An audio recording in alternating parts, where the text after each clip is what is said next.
Aducanumab is a monoclonal antibody which binds specifically to a protein called amyloid, which we know builds up in the brain, forming these plaques, these kind of large bundles, which causes cell death in the brain of people with Alzheimer's disease. Now, this is the first non-symptomatic treatment. It's called a disease-modifying treatment. The current treatments we have for Alzheimer's disease treat the symptoms of the disease, not the biology. The analogy we can think of here is a boat. If a boat has many holes in the hull and is leaking water, the current drugs that we have are like taking a bucket and throwing that water out of the boat as quickly as we can, but the holes are still there and water is still coming in.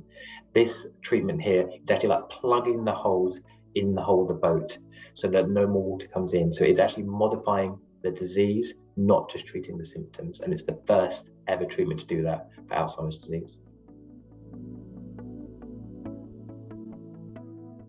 The short answer is yes. The advisory panel last November decided that they did not recommend its approval due to what they considered at the time to be a lack of data showing its clinical benefit. Now, many academics agree with that, but many academics also disagree. The FDA have looked at all the data, listened to the academics, and listened to people affected by dementia, and they've reached their own decision based on that. This will not end the debate about aducanumab, it will continue, and the Alzheimer's Society will make sure that we are at the forefront of this, bringing you the latest information about it.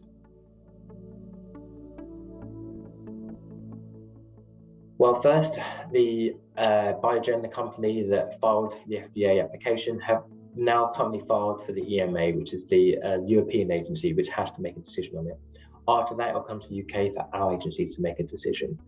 So while currently it is available in America, it is not currently available in Europe or in the UK. We expect the decision to be made at some point in 2022 around whether aducanumab will be made available to people in the UK.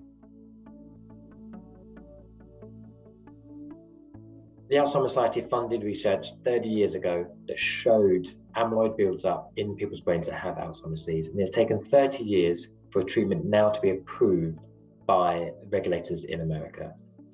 And that is showing that research will beat dementia and will beat Alzheimer's disease.